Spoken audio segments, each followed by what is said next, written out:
नमस्कार साथियों, मैं आपका दोस्त एंड होस्ट अंकुर कलवाड़िया आज लेकर के आया हूं कक्षा 12वीं गणित में वार्षिक परीक्षा बोर्ड परीक्षा में छपने वाले प्रश्नों का संग्रह। इसी प्रकार से मैं ये सीरीज लाता रहूँगा जो कि वार्षिक परीक्षा में छपने वाले प्रश्नों का संग्रह होगा।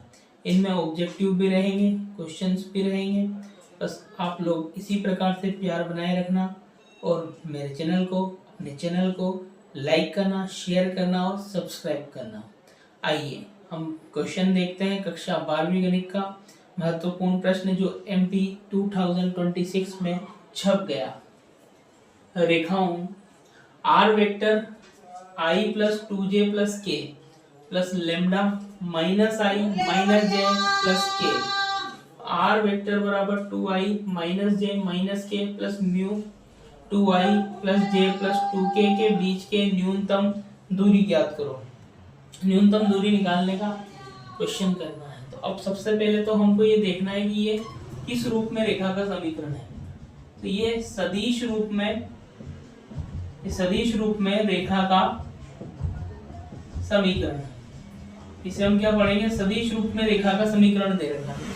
तो सदिश रूप में रेखा का समीकरण के लिए न्यूनतम दूरी का सूत्र होता है न्यूनतम दूरी बराबर ये होता है a2 - a1, a2 vector - a1 vector, इसमें dot product b1 vector cross b2 vector divide में परिमाण of b1 vector b2 vector का परिमाण और ये मॉड्यूलस। ये इसका फार्मूला होता है। सबसे पहले हमें पता करना पड़ेगा a1 कौन है और a2 कौन है। तो ये a1 है और ये b1 है। इसी प्रकार से ये a2 है और ये b2 है। सॉरी, ये b2 है। अब हमें a1 में से a2 को घटाना है, मतलब इसमें से इसको घटाना है। तो यहाँ देखिए, यहाँ 2 है तो 2 - 1, ठीक है। ये 2 - 1, तो यहाँ मैं लिख रहा हूँ a2 - a1, दोनों के ऊपर वेक्टर लगा देता हूँ, कोष्टक लगा देता हूँ। ये 2 - 1 मतलब 1 और साथ में i लिखा। ये माइनस का 1 और ये माइनस का 2, तो माइनस के 3 j। ये माइनस का 1, ये माइनस का 1 हो जाएगा, तो माइनस के 2 k।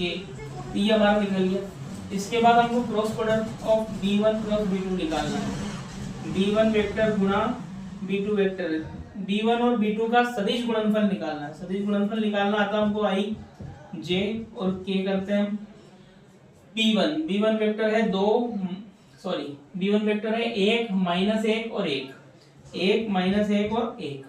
b2 वेक्टर है 2 1 2, 2 1 2। इनके अवयवों को लेना है और यहाँ रखना है। सारणिक में ये प्लस होता है, ये माइनस होता है और ये प्लस होता है।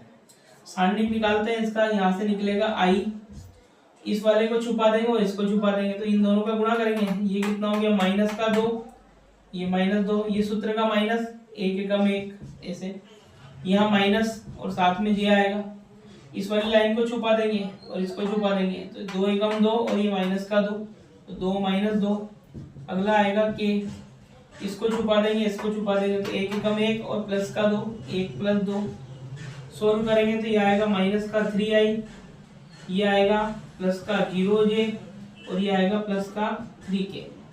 अब इसका हम निकाल लेते हैं b1 vector cross b2 vector का परिमाण। परिमाण कैसे निकलता है? ऐसे निकलता है, ये -3 का स्क्वायर प्लस 0 का स्क्वायर प्लस 3 का स्क्वायर। 3 का स्क्वायर होता है 9 धन 0 धन 9, कुल मिलाकर √18। √18 को हम क्या लिख सकते हैं? हम लिख सकते हैं इसको 3√2, ठीक है। तो b1 vector cross b2 vector का परिमाण भी हमने निकाल लिया। अब साथ ही हमने इसको क्या करना है? न्यूनतम दूरी के सूत्र में इसका मान रखना है। तो न्यूनतम दूरी बराबर इसका वैल्यू क्या है? ये तो ये रखा सबसे पहला i - 3j - 2k, ठीक है। इसके बाद डॉट प्रोडक्ट लगा दिया। फिर b1 क्रॉस b2 का वैल्यू रखा, तो b1 क्रॉस b2 का वैल्यू ये है, ये हो जाएगा -3i + 0j + 3k, ये हो जाएगा इसका, और डिवाइड में b1 क्रॉस b2 का वैल्यू, b1 क्रॉस b2 का परिमाण का वैल्यू कितना है? 3√2 और इसका ये मॉड्यूलस हमने लगा दिया। इनका डॉट गुणनफल करना है। डॉट गुणनफल कैसे होगा, 1 का गुणा 3 से करेंगे तो माइनस का 3, माइनस के 3 का गुणा 0 से करेंगे तो ये 0, माइनस 2 का गुणा 3 से करेंगे तो माइनस 6 अपॉन 3 रूट 2, और ये परिमाण लगा दी, सॉरी मापांक लगा दिए। ये हो जाएगा माइनस का 3 और ये हो गया 3 रूट 2, और ये मॉड्यूलस, मॉड्यूलस में कोई भी माइनस का नंबर प्लस का हो जाता है तो ये 9/3 रूट 2, इसको भाग लगाया 3 एकम 3, 3 तिया 9, तो ये आ गया 3/√2। अब इसका परिमेयकरण कर देंगे, परिमेयकरण करेंगे तो √2 का गुणा √2 का भाग, तो उत्तर आ जाएगा हमारे पास 3√2/2। तो ये हमारे पास न्यूनतम दूरी आ गई। ये इस प्रकार से हमको ऐसे कर लेना है। परीक्षा में ये सवाल 4 नंबर में पूछा जाएगा, 4 अंक का ये सवाल आएगा परीक्षा में। परीक्षा में कितने अंक का ये सवाल आएगा, 4 अंक का सवाल आएगा।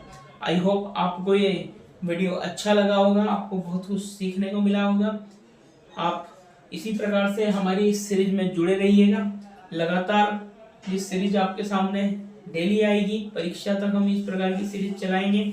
कक्षा 10वीं में भी चलाएंगे, कक्षा 12वीं में भी चलाएंगे, 12वीं फिजिक्स में भी चलाएंगे, 12वीं मैथ्स में भी चलाएंगे और 10वीं गणित में भी चलाएंगे। चलिए अगले क्वेश्चन के लिए हम अगले वीडियो में मिलते हैं। बहुत बहुत धन्यवाद।